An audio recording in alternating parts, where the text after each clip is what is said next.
Old चाचा बादाम milk वाला। एक गांव में एक बूढ़ा आदमी रहता था। वो एक ठेले पर बादाम मिल्क बेचने का काम करता था। सभी लोग उसे बादाम मिल्क चाचा करके बुलाते थे। वो इसी बादाम मिल्क को बेचकर अच्छी खासी प्रॉपर्टी, खेती, गाड़ी, बंगला, गाड़ी सब कुछ बनाया। ये सब के बावजूद भी वो बादाम मिल्क बेचता था, लेकिन हमेशा पता नहीं किसी गहरी सोच में ही डूबा रहता था। उसको पत्नी, बच्चे, बहू, नाती, पोते सभी थे, फिर भी क्यों अधूरे अधूरे से रहता था। हमेशा किसी सोच में रहता था। घर के सभी लोग उसे पूछते थे, आपको किस बात की कमी है? आप हमेशा इतनी सोच में क्यों रहते हो? एक बार सभी मिलकर खाना खाते वक्त चाचा थाली ढकेल देते हैं और उठ जाते हैं। तभी पत्नी, क्यों, क्या हुआ जी? सभी तो आपके पसंद का खाना बना है, फिर भी आप उठकर क्यों जा रहे हो? चाचा, पता नहीं क्यों आज सब कुछ है, धन है, दौलत है, नौकर है, गाड़ी, बंगला सब कुछ है, फिर भी मन में शांति नहीं मिल रही है। तभी लड़का, पिताजी, पड़ोस के गांव में एक आश्रम है, वहाँ एक स्वामी जी है, आप एक बार जाके मिल लीजिए, क्या पता आपको समाधान मिल जाए। दूसरे दिन चाचा उसी स्वामी के पास जाते हैं। चाचा, स्वामी जी, मेरे पास सब कुछ है, धन है, दौलत है, पूरा परिवार है, फिर भी पता नहीं क्यों मुझे मन की शांति नहीं मिल रही है। आप इसका कुछ उपाय बता सकते हैं? स्वामी जी, बेटा तुम्हें ऐसा क्यों लग रहा है, मुझे समझ में आ गया। एक काम करो, ऐसे एक इंसान को ढूंढो जो हमेशा खुश रहता है, और वो मिल जाए तो उससे एक अंगूठी मांग लो। जिस दिन तुम्हें वो अंगूठी मिल जाए उस दिन तुम्हारी सारी समस्याएं खत्म हो जाएगी। चाचा ठीक है बोलकर वहाँ से उस इंसान को ढूंढने के लिए निकल गए।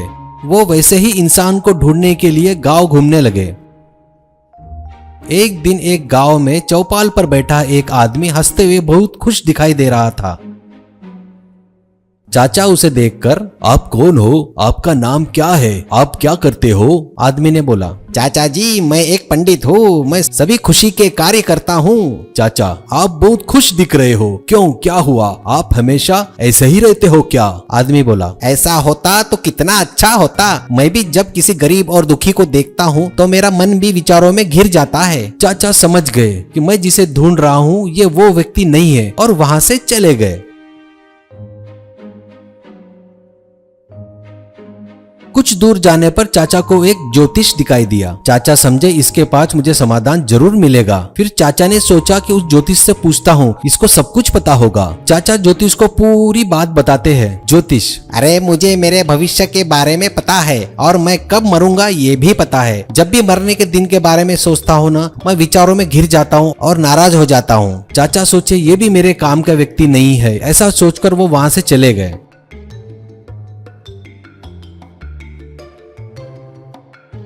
कुछ दूर जाने पर चाचा को भीड़ दिखाई देती है और वो वहां जाकर देखते हैं। एक आदमी जोकर बनकर सबको हंसा रहा था और सभी लोग हंस रहे थे। चाचा वहां रुके। खेल खत्म होने के बाद वो जोकर के पास जाकर बोले, जोकर बेटा, तुम हमेशा ऐसे ही खुश रहते हो क्या? हंसते हंसाते रहते हो क्या? नहीं चाचा, मैं अपने पसंद से काम नहीं करता। परिवार की जिम्मेदारी है जो मुझे ये काम करवाती है। मुझे जोकर बनकर इस तरह खेल दिखाना मुझे बिल्कुल पसंद नहीं है। चाचा समझ गए कि ये भी व्यक्ति मेरे काम का नहीं है और आगे बढ़ गए।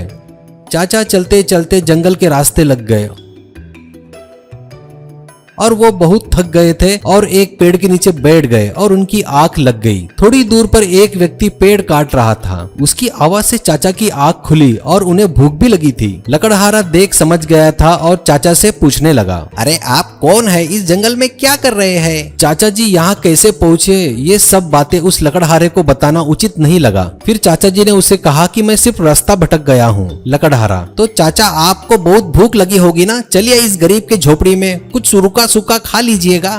और वो चाचा को अपनी झोपड़ी में ले गया। जंगल के बीच झोपड़ी काफी अच्छी लग रही थी। वहाँ पशु पक्षी, तरह तरह के फूल इत्यादि, मस्त वातावरण, ऐसा देख बहुत ही अच्छा लगा।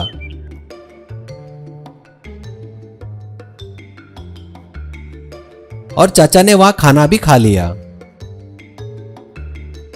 चाचा उस लकड़हारे से पूछते हैं, इस जंगल में तुम अकेले रहते हो? लकड़हारा, अरे मैं अकेला कहाँ हूँ, ये सब पशु पक्षी मेरे साथ, मेरे दिन, मेरी खुशियाँ इनके साथ गुजर जाती है। चाचा, तो तुम हमेशा खुश रहते हो क्या? लकड़हारा, हाँ हाँ, मैं कभी टेंशन नहीं लेता, मस्त रहता हूँ, खुश रहता हूँ। चाचा को लगा उसे वो इंसान मिल गया है जो उसे वो ढूंढ रहे हैं। चाचा लकड़हारे से कहते हैं, क्या तुम मुझे तुम्हारी अंगूठी दे सकते हो क्या? बदले में जितना पैसा चाहो मैं उतना दूंगा। लकड़हारा, मेरे पास अंगूठी नहीं है और पैसे को मैं क्या करूंगा, ऐसा कहा उसने। चाचा को समझ में आया कि मैं जिस व्यक्ति को ढूंढ रहा था वो व्यक्ति यही है।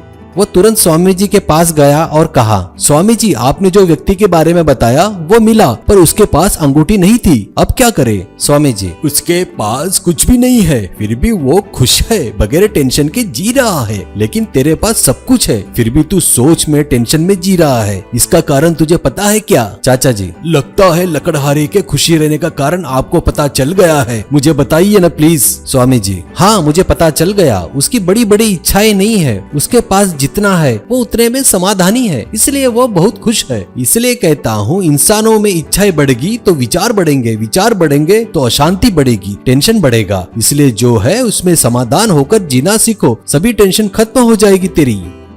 उस दिन से चाचा टेंशन लेना छोड़कर अपना बादाम मिल्क का ठेला लगाना शुरू किया और खुशी खुशी रहने लगे।